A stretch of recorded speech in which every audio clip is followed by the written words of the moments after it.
Hey, what's going on, everybody? My name is Jesse, and welcome to my wrestling show, the place where we talk about all things wrestling. We're looking at some lineup reviews, and this time we're going to look at Nebraska um, going into the 2022-2023 season. I'm trying to grow this channel so it can compete with some of the big wrestling media companies within the wrestling world. There's really only two media companies that cover wrestling full time. And I think that needs to change, and I want this channel to be a part of that change. There needs to be more wrestling coverage and more people covering wrestling. So, like, subscribe, comment.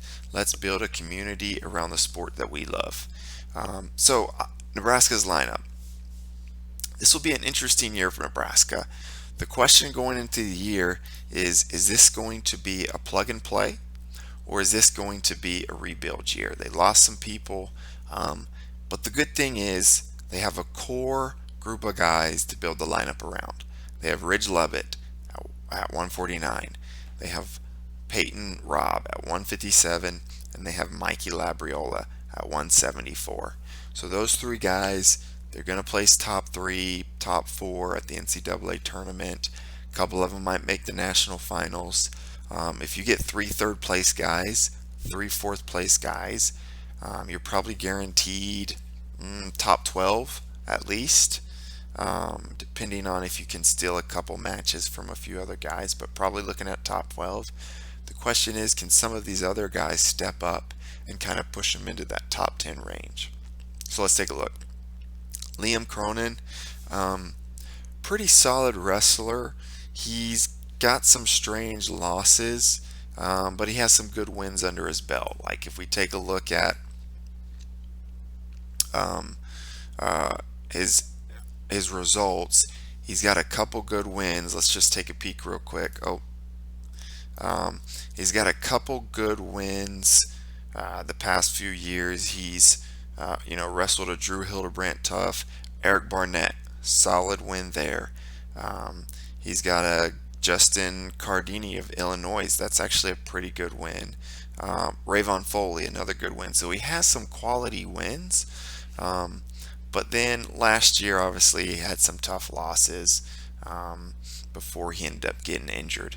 So we'll see if he can return to form coming into this next year. So there's some potential there for Liam Cronin. 133, we have Bo Dryden. 141, Brock Hardy. I think there's some potential there with him. 165, Bubba Wilson. 184, Nathan Haas. Although I think Lenny Pinto could potentially push for that starting spot there. I think there's some potential there for Lenny Pinto. Silas Allred, and then Cale Davidson. So let's take a look at the ranking. So they have Liam Conan right here at the number 20 spot. That's probably about right. Like I said, he's got some wins. I think he has a win over Malik Heinzelman from a few years back. So he has some, a win over Eric Barnett, Rayvon Foley at 133. So he has some decent wins. The question is, can he return to form? If he can return to form, I'd say his ceiling, I'll put him as a blood round guy, is probably his ceiling. That's probably the most aggressive I'd be willing to go. I'm not really willing, just looking at these top 8, top 10 guys, I'm not really willing to say, yeah, he can All-American. But his floor, you feel pretty good he's going to qualify for the tournament. So I'll say his floor is a national qualifier.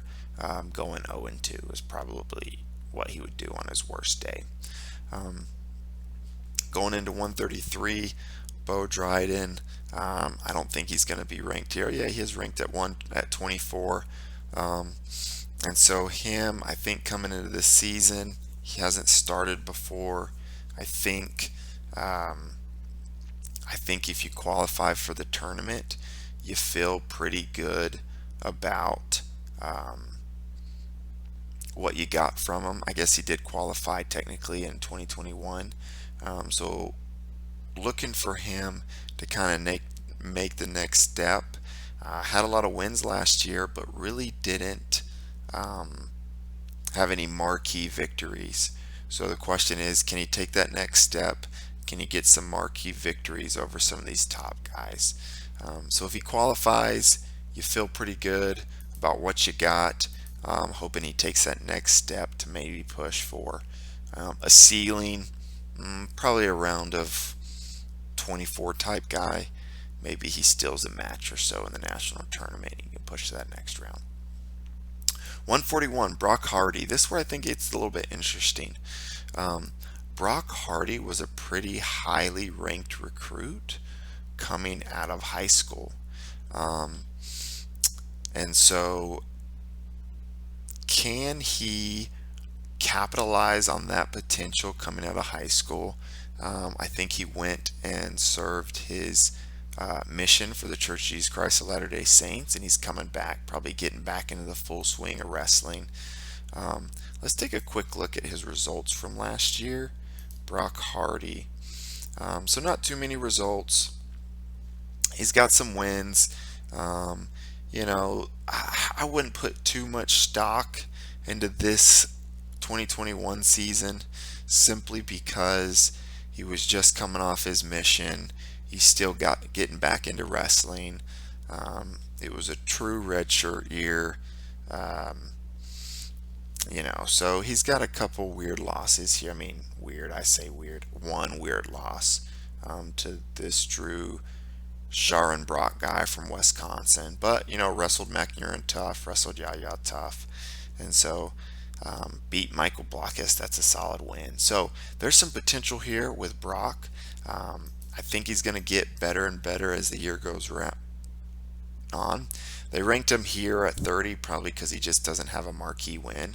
But I really do think he can get better, and this is probably his floor. I'll say 30, finishing 0-2. He's going to qualify. I feel pretty confident in that. The question is can he take the next step? Can he kind of get into the round of 16? I'll say his ceiling is probably a round of 16 type guy right now. And then, he might take a few lumps at the beginning of the year, but as he gets better, maybe he can squeeze into that round of 16 spot.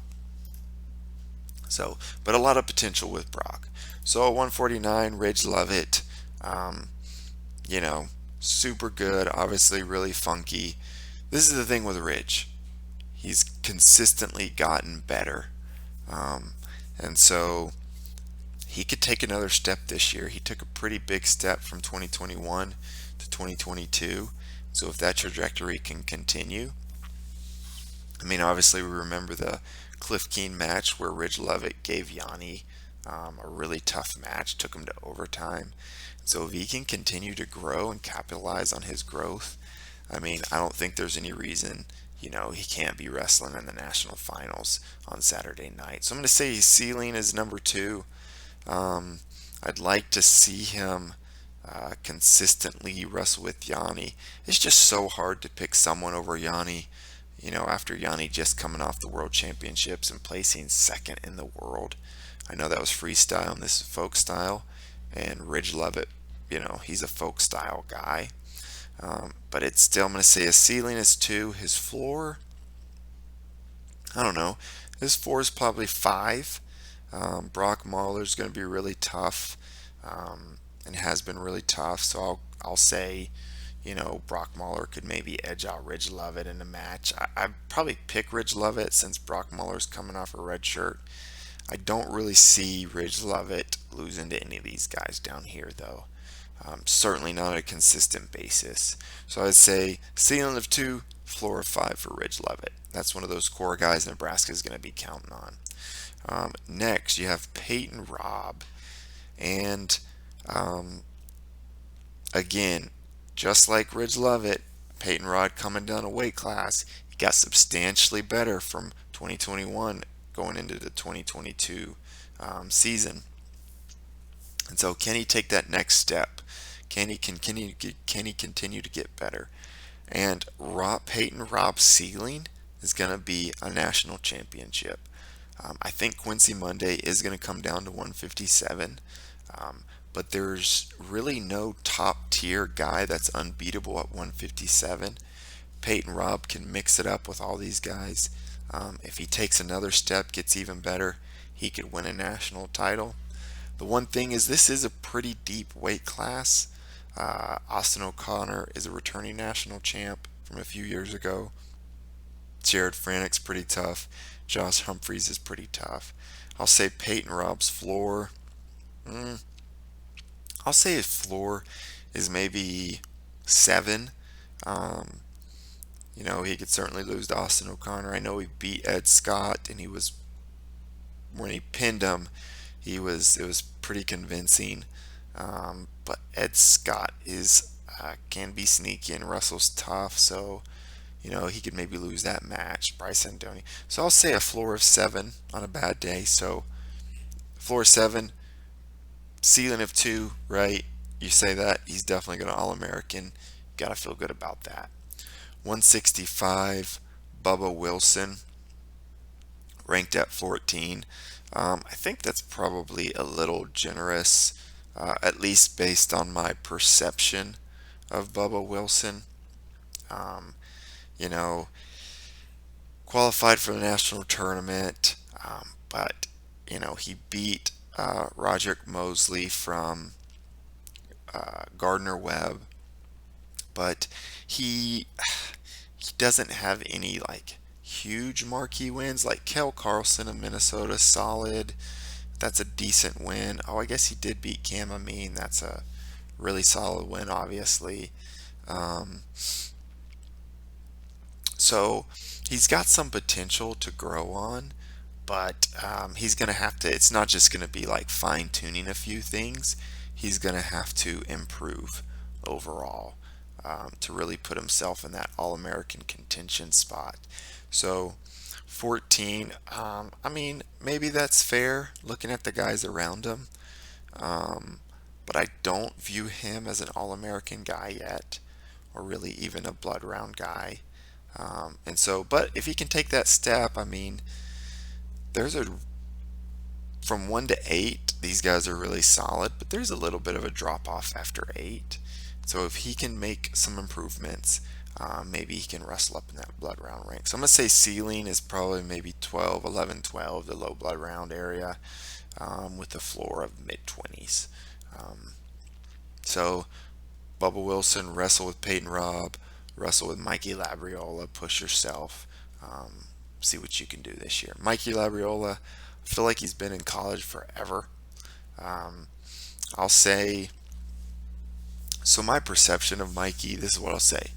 I initially want to say he has a ceiling of 3 and a floor of 3, just because Mackay and Carter Starocki are both national champs, and then I view Mikey as better than Dustin Plott, Clay Lout, and Ethan Smith. But Mackay Lewis is, he's not a high octane scorer. He's a really good defense, kind of get you on some reattacks. So if Mackay and Mikey wrestle, it's probably a 1 takedown match. It's going to be close, and so if Mikey can sneak out a takedown on Mackay Lewis, he could probably get that win. So I'll say Mikey Labriola's ceiling is number 2, with a floor of number 4. He could lose to Dustin Plott, Clay Lout, or Ethan Smith. He has lost to Ethan Smith. I don't know that I'd pick it consistently. It certainly is possible. So I guess technically his floor would maybe be a 6. But Mikey's been around for a long time. He's always been really tough. He consistently is All-Americaning, or becoming an All-American. And so he's for sure going to be in the mix come the end of the year. 184, we have Nathan Haas at 127. All I'll say here is, come out, try to get better, come out with nothing to lose and see what you got. If you're a Nebraska fan, if he qualifies for the tournament, and goes 1-2, you probably feel like you got what you were expecting. Maybe you can pick off another match and go 2-2, kind of lose in the round of 16. You feel really good about what you got from Nathan Haas. And then if Lenny Pinto, I mean, he's a recruit out of Pennsylvania, a state champ. Give them some more time in the room. I think, some of these guys can get really a lot better pretty quickly. And so, yeah, no result. So I think potentially, if Lenny Pinto comes in and highly recruited out of high school, he could push Nathan Haas right there for that spot. So that'll be an interesting how they play that throughout the year. 197, obviously Eric Schultz moving on. Um, and so a new starter at this weight class, you're looking at it being Silas Allred. Again, it's a similar thing to 184. Come out, you got everything to prove and nothing to lose. So if you qualify for the tournament as a Nebraska fan, you feel pretty good about what you got here. Um, Similar story for a heavyweight. The starter moves on, and you get a new starter, Kel Davison, at 28. A senior, so he has some experience. Um, lay it out on the line, see what you can do coming to the last year. So there's a lot of question marks in Nebraska's lineup, but then lots of opportunity to get better. But they have those core three guys, right? They're going to All-American, they're going to score points. And so that puts Nebraska at number 14. Nope, where are they?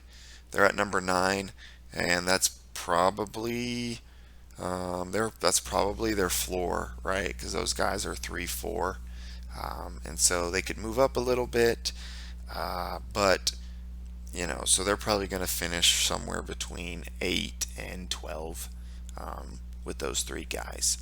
So should be an interesting year for Nebraska. Probably not the year they're used to. So a lot of new faces, a lot of unknowns at different weight classes. Can they plug and play? Can they rebuild? That's the question. Thanks for watching, guys. Subscribe, like, comment. Let me know what you think. Let's talk about wrestling. Let's build a community around the sport that we love. We'll see you next time, guys. Thank you.